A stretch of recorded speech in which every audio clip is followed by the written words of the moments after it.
अस्सलाम वालेकुम। Today we are going to start about apoptosis. इससे पहले हमने नेक्रोसिस के बारे में पढ़ा था। नेक्रोसिस जो है वो मर्डरल सेल डेथ होती है, यानी सेल का मर्डर होता है। किसी एक्सीडेंट की वजह से सेल जो है वो डेड हो जाता है और वहाँ पर इन्फ्लेमेशन प्रोड्यूस हो जाती है। इंपॉर्टेंट पॉइंट था उसका ये कि उसमें इन्फ्लेमेशन प्रोड्यूस होती है। और नेक्रोसिस होता है वो पैसिव प्रोसेस होता है, यानी उसमें एनर्जी की ज़रूरत नहीं होती है। हम एपोप्टोसिस करेंगे। एपोप्टोसिस में एपोप्टोसिस जो है वो एक्सीडेंटल सेल डेथ नहीं होती है, बल्कि एक प्रोग्राम्ड सेल डेथ होती है। यानी एक प्रोग्राम के थ्रू हमारी बॉडी में जो एक्स्ट्रा सेल्स होते हैं या वो सेल्स जो कि डैमेजिंग होते हैं वो उनको ख़त्म कर देते हैं। उसको हम प्रोग्राम्ड सेल डेथ कहते हैं। सेल अपनी डेथ खुद ही करवा लेते हैं। सेकेंड इम्पॉर्टेंट पॉइंट ये था कि इसमें इन्फ्लेमेशन नहीं होती है, क्योंकि इसमें इन्फ्लेमेशन नहीं होती क्योंकि सेल्स जो होते हैं वो खुद अपने आप को ही ख़त्म कर रहे हैं, तो वो एक प्रोग्राम के थ्रू पास करते हैं और फिर अपने आप को फिनिश करते हैं। तो इसमें इंजरी कराते हैं, अपनी ही डेथ करवा लेते हैं, तो इस वजह से उसमें कोई इन्फ्लेमेशन प्रोड्यूस नहीं होती है। थर्ड इम्पॉर्टेंट पॉइंट इसमें ये है कि इसमें एटीपी जो है ये एक एक्टिव प्रोसेस है। इसमें एटीपी की प्रोडक्शन होती है जो सेल के अंदर सेल अपने ही उस एटीपी को यूज़ करता है और अपनी डेथ करा लेता है। इसको हम कहते हैं एक्टिव प्रोसेस है। ठीक है, अब हम एपोप्टोसिस के एग्जांपल्स देखते हैं। हमारी बॉडी में कहाँ कहाँ एपोप्टोसिस हो रही है। सबसे पहले इसकी टू टाइप्स की होंगी। सबसे पहले फिजियोलॉजिकल का मतलब ये होता है कि जो भी हमारी बॉडी में नॉर्मल फंक्शन हो रहा है और नॉर्मल प्रोसेस के थ्रू हमारे बॉडी के एक्स्ट्रा सेल्स या डैमेजिंग सेल्स को जो ख़त्म कर रहे हैं उसको हम फिजियोलॉजिकल एपोप्टोसिस कहते हैं।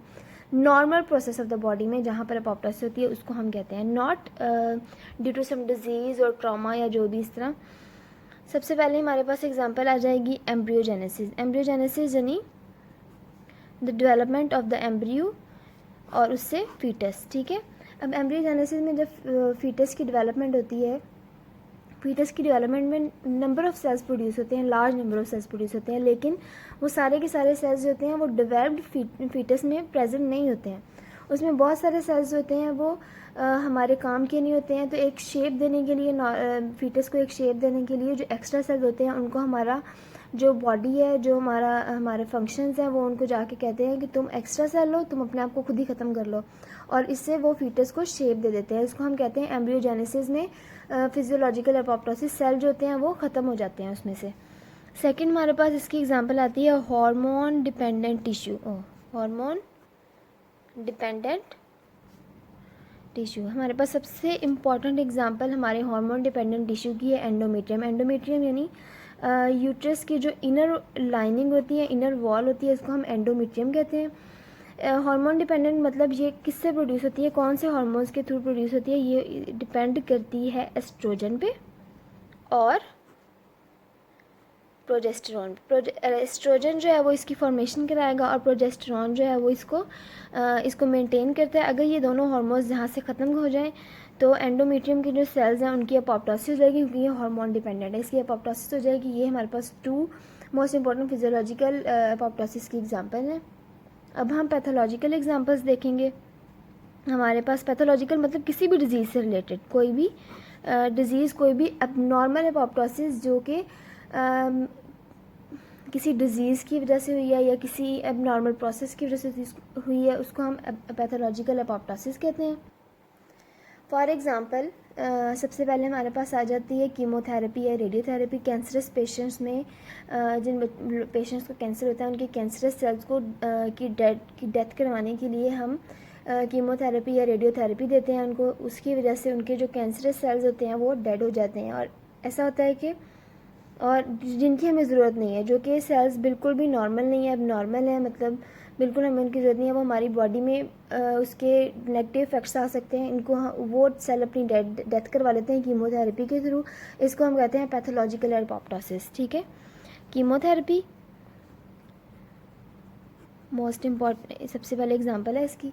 फिर हम देखते हैं इसकी सेकंड एग्जांपल के बारे में, वायरल हेपेटाइटिस। जो वायरल हेपेटाइटिस होता है, वायरल हेपेटाइटिस में हेपेटोसाइट्स जो होते हैं उनकी वो अपनी एपोप्टोसिस करा लेते हैं और सेल्स जो होते हैं वो काउंसलमैन बॉडीज़ बन जाती हैं। काउंसलमैन बॉडीज़ का मतलब है, काउंसलमैन बॉडी का मतलब है कि एक हेपेटोसाइट हमारे पास सेकंड एग्जांपल है इसकी वायरल हेपेटाइटिस। वायरल हेपेटाइटिस में जितने भी हमारे हेपेटोसाइट्स होते हैं, यानी हमारे जितने भी सेल्स होते हैं हमारे लिवर के, उनको हम कहते हैं hepatocytes, cells of the liver. Hepatocytes जो होते हैं वो अपनी एपोप्टोसिस कराना शुरू कर देते हैं, क्योंकि वो नॉर्मल नहीं होते, इस वजह से वो एपोप्टोसिस कराना शुरू कर देते हैं। जब एपोप्टोसिस होती है तो हमारी जो हेपेटोसाइट्स होते हैं ये क्या बन जाते हैं, ये काउंसिल मैन बॉडीज़ बन जाते हैं। काउंसिल मैन बॉडीज़ का मतलब ये होता है कि ये हमारे पास डाइंग हेपेटोसाइट है, ठीक है। हेपेटोसाइट जिसकी एपोप्टोसिस हो रही है और उसके इर्द गिर्द ना ऐसे पैरेन्काइमा आ जाता है, उसको हम कहते हैं काउंसिल मैन बॉडीज़, ठीक है। अब हमारे पास हमने एपोप्टोसिस कर लिया, उसकी एग्जांपल्स को कर लिया, हम उसका मैकेनिज़्म देखते हैं कि वो आगे कैसे आता है। इसका मैकेनिज़्म ये है कि वो क्यों किस तरह से होता है, उसका सारा मैकेनिज़्म हम देखते हैं। मैकेनिज़्म में हमारे पास इसके 2 स्टेप्स होते हैं। सबसे पहला होता है इनिशिएशन, ठीक है, एपोप्टोसिस की इनिशिएशन, और फिर एग्जीक्यूशन। एग्जीक्यूशन मतलब एग्जीक्यूट करना, किसी भी काम को, किसी भी चीज़ को एग्जीक्यूट करना, अपने फॉर्म में लेके आना, उसको हम एग्जीक्यूशन कहते हैं। इनिशिएशन एंड एग्जीक्यूशन, अब हम इन दोनों को सेपरेटली देखते हैं। इनिशिएशन हमारे पास 2 टाइप्स की होती है। इनिशिएशन में हमारे पास फर्दर 2 टाइप्स होती हैं। एक है हमारे पास इंट्रिंसिक पाथवे और एक है हमारे पास एक्सट्रिंसिक पाथवे। इंट्रिंसिक पाथवे का मतलब ये होता है कि हमारे सेल के अंदर, हमारी बॉडी के अंदर से ही जो सेल्स आ रहे हैं या अंदर से जो एंजाइम्स वगैरह यूज़ हो रहे हैं उसको हम इंट्रिंसिक कहेंगे। और एक्सट्रिंसिक का मतलब है कि हमारी बॉडी या सेल के बाहर से जो चीज़ें आके हम एपोप्टोसिस करा रही हैं उसको हम एक्सट्रिंसिक पाथवे कहते हैं।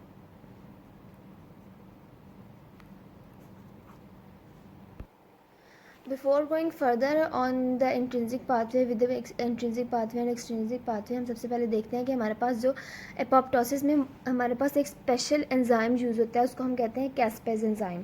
हम पहले उसके बारे में देख लेते हैं। कैस्पेज एंजाइम की बहुत ज़्यादा, ये क्या है, एंजाइम ऑफ एपोप्टोसिस की काफ़ी सारी टाइप्स हैं।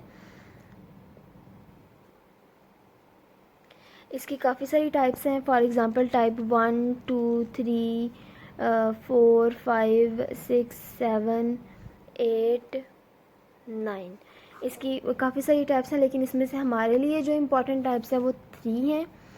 3, 8 एंड 9 ये हमारे पास मोस्ट इम्पॉर्टेंट टाइप्स हैं जिसकी हमें ज़रूरत होती है। कैस्पेज क्या है एक्चुअली, ये क्या करता है, कैस्पेज आता है और ये एक एंजाइम जिसको हम कहते हैं एंडोन्यूक्लियेज एंजाइम, उसको एक्टिवेट करा देता है। एंडोन्यूक्लियस एंजाइम की एक्टिवेशन करा देता है। अब एंडोन्यूक्लियस एंजाइम क्या करता है, एंडोन्यूक्लियस एंजाइम क्या करता है कि ये डीएनए को डिज़ोल्व कराता है, और डीएनए डिज़ोल्व हो जाएगा तो सेल की डेथ हो जाएगी, ठीक है। यानी कि वो अपने अंदर से एक एंजाइम को लेके आता है सेल, और एक दूसरे एंजाइम को एक्टिवेट कराता है अपने अंदर, अपने डीएनए को ख़त्म कर देता है और सेल की डेथ करा देता है। अब हम इसके दोनों पाथवेज देखेंगे, इंट्रिंसिक पाथवे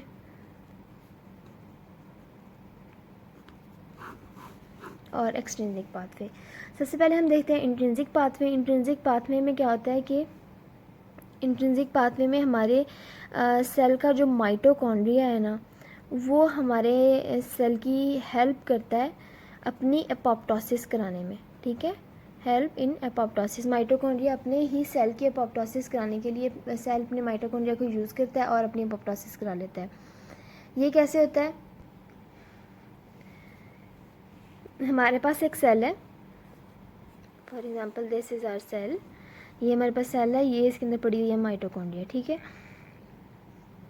जो माइटोकॉन्ड्रिया है इसका फंक्शन ये होता है कि ये एटीपी की फॉर्मेशन कराता है, ठीक है। एटीपी की फॉर्मेशन कराता है। एटीपी की फॉर्मेशन कैसे होती है, क्रेब्स साइकिल से और इलेक्ट्रॉन ट्रांसपोर्ट चेन से, इन दोनों के थ्रू। पर हमारे पास जो इलेक्ट्रॉन ट्रांसपोर्ट चेन है वो हमारे माइटोकॉन्ड्रिया में ये हो रही होती है सारे प्रोसेस में। इलेक्ट्रॉन ट्रांसपोर्ट चेन में एक हमारे पास एंजाइम होता है, एक हमारे पास केमिकल होता है जिसको हम कहते हैं साइटोक्रोम सी।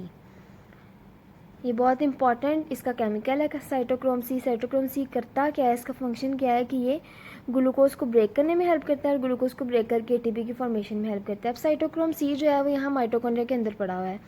होता क्या है कि माइटोकॉन्ड्रिया से ये बाहर आ जाता है, ऐसे साइटोक्रोम सी बाहर आ जाता है हमारे माइटोकॉन्ड्रिया से सेल के अंदर, यानी इसके सेल के अंदर आ जाता है माइटोकॉन्ड्रिया से बाहर उसके साइटोसोल में। साइटोक्रोम सी आता है और वहाँ पर एक फैक्टर पड़ा होता है जिसको हम कहते हैं FF1। होता क्या है कि एपोप्टोसिस ये साइटोक्रोम सी जो है बाहर आ गया, साइटोक्रोम सी ने अटैच हो जाना है FF1 यानी एपोप्टोटिक प्रोटीएज एक्टिवेटिंग फैक्टर 1। इसको इसने इसके साथ अटैच हो जाना है। इसके साथ अटैच होने के बाद इसने जाना है और कैस्पेज एंजाइम को एक्टिवेट करना है। जो हमारा एंजाइम कैस्पेज इंट्रिंसिक पाथवे में यूज़ हो रहा है वो है कैस्पेज 9 एंजाइम। ठीक है, कैस्पेज 9 एंजाइम को एक्टिवेट कर देना है और इसने करा देनी है सेल डेथ। जैसे हमने पहले देखा कि ये सेल डेथ करा देता है। ठीक है, इसने सेल डेथ करा देनी है। क्या हुआ है, माइटोकॉन्ड्रिया में पड़ा हुआ था साइटोक्रोम सी जो कि एटीपी की फॉर्मेशन करा रहा था।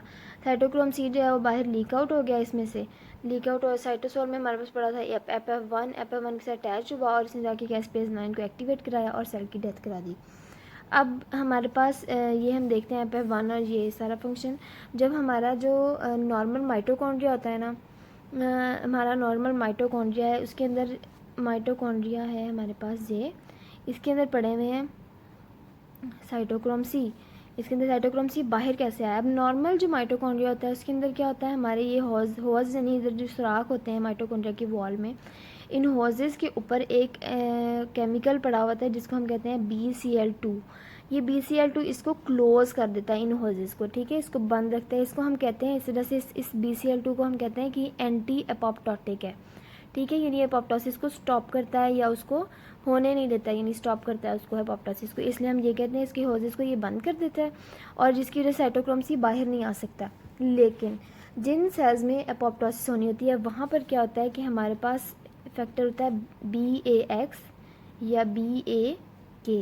इसको हम कहते हैं एपोप्टोटिक फैक्टर्स। ठीक है, ये एपोप्टोटिक फैक्टर्स हैं, ये आते हैं इसकी जगह पर और इनको ओपन कर देते हैं इन होज को, यानी इसको हटा देते हैं वहाँ से और ये होज ओपन हो जाता है जिसकी वजह से साइटोक्रोम सी बाहर आ जाता है। अब हम देखते हैं इसका दूसरा मैकेनिज्म, पाथवे यानी कि एक्सट्रिंसिक पाथवे।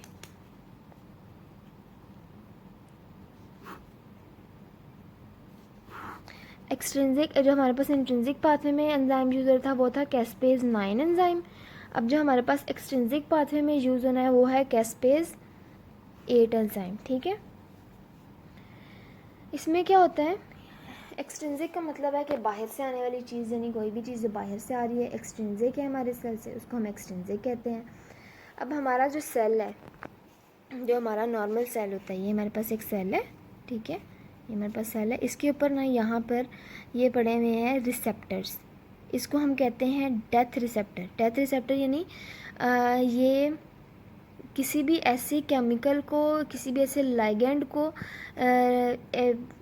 कैच करेगी जो कि इस सेल की एपोप्टोसिस या डेथ करा देगी, इसलिए हम इसको कहते हैं कि ये डेथ रिसेप्टर है। यहाँ पर एक डेथ लाइगेंड पड़ा हुआ है, उसने आना है इस डेथ रिसेप्टर के साथ अटैच हो जाना है बस, और इसने जाके कैस्पेज 8 को एक्टिवेट कराना है और एपोप्टोसिस करा देनी है। ये बाहर से आया है, इसकी वजह से इसको हम एक्सट्रिंसिक पाथवे कहते हैं। ठीक है, और इसका हम इंट्रिंसिक पाथवे का एक इस हमारे पास हम यहाँ पे एक फॉर्म बना लेते हैं इंट्रिंसिक पाथवे की, नॉट एक्सट्रिंसिक, इंट्रिंसिक पाथवे की। क्या होता है, इंजरी हुई, ठीक है, इंजरी होने की वजह से BCl2 का लेवल डाउन हो गया और BAX और BAK का लेवल जो है वो इंक्रीज़ हो गया। अब साइटोक्रोम सी जो है वो लीक आउट हुई। ठीक है, साइटोक्रोम सी FF1 के साथ अटैच हुई और इसने कैस्पेज 9 को एक्टिवेट कराया और सेल की डेथ करा दी। ठीक है, अब हम देखते हैं ये जो हमारे पास इंट्रिंसिक पाथवे है इसमें C9, इंट्रिंसिक पाथवे में आपने याद कर लेना है कि C9 है इसमें। ठीक है, और एक्सट्रिंसिक पाथवे में C8 है। E से 8 याद कर लेना आपने, E से 8 याद कर लेना है। एक्सट्रिंसिक पाथवे में कैस्पेज 8 यूज़ हो रहा है। ठीक है, अब हम देखते हैं उसकी एग्जीक्यूशन जो हो रही थी वो। अब जो हमारे पास एग्जीक्यूशन हो रही थी वो क्या है, एग्जीक्यूशन में कौन सा एंजाइम यूज़ हो रहा है, कैस्पेज 3 एंजाइम। ठीक है, अब होता क्या है कि अब वेदर इंट्रिंसिक पाथवे हो जहाँ से इसकी ये इनिशिएट हुआ था, या फिर ये हो एक्सट्रिंसिक, इन दोनों ने आना है।